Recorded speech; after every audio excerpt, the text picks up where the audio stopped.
Hello guys! It's me again, Krong TV, at sa video ito pag-uusapan natin ang isa na namang napaka-interesanting pangyayari patungkol sa ating paboritong manga at anime series na Boruto, Naruto Next Generation. Pero bago ang lahat, huwag kalimutang mag-like, mag-subscribe, pinutin na rin ang notification bell upang lagi kang updated sa mga susunod na video. A, B, C, D.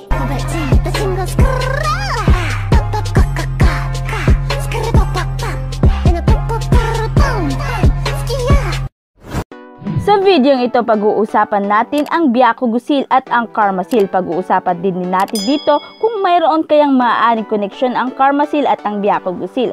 So dahil marami nga ang nagtatanong nito guys, susubukan natin itong sagutin. Pero bago yan, ano nga ba ang Byakugo Seal at ang Karma Seal? Ang Byakugo Seal ay nakita nga natin ginagamit ni Tsunade at ni Sakura. Ito ay isang jutsu na nagmula sa Sage of Six Path era na kinakailangan ng matinding chakra control. Nakakreate nga yung seal na ito sa pamamagitan nga ng pag-iipon ng chakra ng user sa particular point ng katawan nito. Pero usually ay sa bandang noo ito makikita. Ito nga yung diamond shape na mark. So kapag ang seal na ito ay nabuo, magpapakita ng kamanghamanghang chakra control ang sino mang gumagamit nito. Dahil dito, makakapag-perform na ito ng technique without wasted energy. At kapag ang seal ay na-release, mapapansin nyo na guys na mayroong markings na kumakalat sa mukha or sa katawan ng user nito. Katulad na lamang guys ng nangyayari kay Tsunade at Sakura kapag ginamit nila ang technique na ito. Bukod dyan, ang seal na ito ay nangangahulugan na ito ay nakakonekta na sa Summon Katsuyu, meaning ang kapangyarihan ng technique na ginagamit ng Katsuyu ay directly proportional to the seal's reserves. Nagagawa nga ni Tsunade at ni Sakura na pagsamahin ang kapangyarihan nito sa Creation Rebirth technique upang nga sila ay magkaroon ng access sa Ninja Art Creation Rebirth sa pamamagitan nga ng pagre-release nila ng kapangyarihan ng seal. So ginagamit din ni Tsunade ang ibang part ng seal upang siya ay magmukhang bata. So pagdating naman sa Karma Seal, ang Karma Seal naman guys ay pinakilala nga sa atin dito sa Boruto series. So napag-alaman nga natin na ang Karma Seal na ito ay mula sa Otsutsuki clan, kung saan ito ay ang nagsisilbing kanilang backup file, kung saan ang seal na ito ay inilalagay nila sa kanilang napiling vessel upang kung sakaling ang Otsutsuki na ito ay mamatay, muli siyang mabubuhay sa vessel nito na mayroong Karma Seal. Nire-rewrite nito ang genetic pattern ng vessel nito upang ito ay maging ganap na Otsutsuki, katulad na lamang ng nangyayari ngayon kay Boruto at maging kay Kawaki. Kung saan ang dalawang ito ay almost Otsutsuki na, pero guys, nagagamit din naman ng vessel nito ang kapangyarihan ng sino mang nagmamay-ari ng seal na ito. Pero sa kabila nito ay still, ito pa rin ay napakalaking problema pagdating sa mga taga-Konoha at maging sa buong Shinobi World. Dahil 'di ba, si Boruto ay nilagyan nito ni Momoshiki Otsutsuki na isa rin namang banta sa buong Shinobi World. Nakita naman natin kung ano ang kanyang kayang gawin at anytime and anywhere ay maaari niyang maposes ang katawan ni Boruto. Pero guys no, alam nyo naman na merong isa pang uri ng Karma Seal at ito ang White Karma. Halos parehas lang naman ito sa unang Karma Seal na nabanggit ko. Ang kaibahan nga lang nito ay hindi dito magre-resurrect ang Otsutsuki na nagmamay-ari ng Karma, bagkos ay nagagamit lang ng vessel nito ang kapangyarihan ng Otsutsuki na nagmamay-ari nito. Katulad na lamang ngayon ng nangyayari sa loyal servant ni Ishiki Otsutsuki na si Code. Pero guys no, may mga nalilito or nagtatanong kung ano or mayroon kayang connection ang dalawang seal na ito. So sa video ito, bibigyan ko kayo ng idea or maaaring kasagutan sa tanong na ito. So may mga nagsasabi nga na wala, hindi connected or walang connection ang Byakugo sa Karma Seal. So bakit nila nasabing ito ay walang connection? Maikli lang naman ang dahilan guys. Dahil kung pagkukumparahan lamang o kung pagbabasehan lang naman guys yung diamond markings nito, ito ay hindi sapat dahil maaaring walang gaanong meaning ito. Dahil maaaring ito ay isang imitation lang, maaaring ginaya lang ng naunang writer ng Boruto dahil 'di ba hindi si Kishimoto ang unang sumulat nito. 'Di ba lately lang naman tinake over ni Kishimoto ang pagsusulat dito. Bukod dyan, ang dalawang ito ay mayroong malaking pagkakaiba, pati ang purpose ng paggamit nito ay magkaiba rin.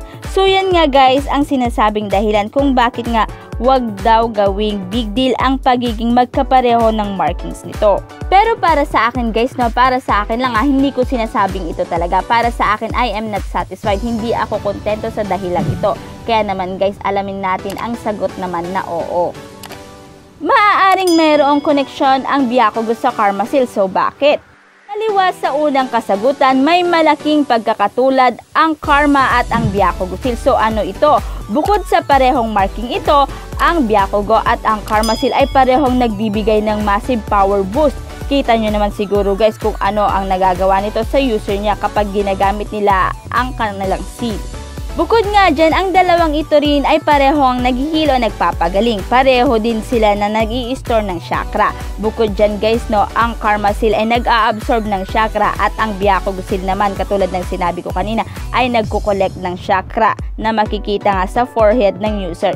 Ito yung diamond shape, di ba? At ito guys, ang marking din na ito ay pareho nga rin na kumakalat sa katawan ng user nito. So dahil sa dahilan na yan guys, para sa akin ay naniniwala ako na merong malalim na connection ang Byakugo at ang Karma Seal. So ito guys, magsasabi ako ng maaaring connection nito sa isa't isa. Sa tingin ko guys, ang Byakugo Seal ay maaaring counter jutsu ng Karma Seal. Ito ay maaari nating ihanalin tulad sa Izanagi at Izanami. Maaari din na ang Byakugo ay makatulong upang makontrol ni Boruto itong si Momoshiki Otsutsuki.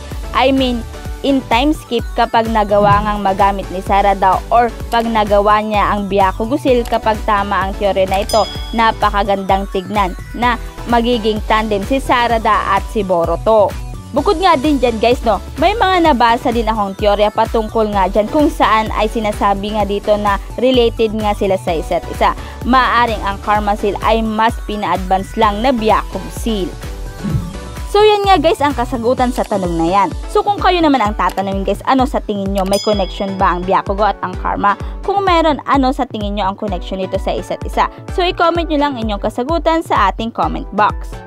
Bago tayo magtapos, shoutout muna sa ating mga lovely Krong TV lovers na sina Kurt Dave Manzano, Bench Magwin, Todoroki Shoto, Jason Enriquez, Timothy Jello Penaflor, Alexis Duran, McDonnell Magracia, Paul Cedric Fodra, Chuck Dimapilis, Lil Kebs, Lirado Rafi, Nico Antimo, Fran Prince Adoracion, Amparo Robles, Tecno Maldito, Ermcel Colandoy, Giancarlo de la Cruz, Jay Labajo, Marnel Paulo Astoriano, Noel Racragin, Mark Hermoso, Joseph Istores, Jeron Nathan Palma, Red Fury, Edwin Daya, Bembem, Mark Khalif Matias, Chef Lawrence Sacabon, Seijoro Akashi, Cyrus Sanchez, Joan Barcala, Ralph Unabia, Boss Daisy Ocho, Albert Balaja, CJ Fumaran, Wilfredo Aiza, First Last, One Animation, Lord Ace Robia, Prince Lee, Jimboy Abuya, Janrel Saberi, Zainlin, Dance Anime TV, Kevin Stanislaw, Boruto Uzumaki, Zepler, Carl Fontamillas, Janos Quinton, Chris Andre Bayona, Justin Carlo F. Agustin, Erin Yos, Good Vibes, Albert Badia, Mark Hermoso, Matthew Rodriguez, Janrel Sabirit, Easy E, Prince TB, John Luis Macabenta, Real Talk, Christian Mark, NJ Gaming, Piconnect Gaming, Justin Juda, Joseph Istores, Peter Paul A. Tapio, Ashirofan, Payne, Christian Andre Bayona, Clay, Asjen, Kumisu Jan Raven M, at si Jake's Channel. Salamat guys sa inyong walang sawang suporta, at dito na nga nagtatapos ang video ito. Any comment and suggestion, just comment down below. Thank you!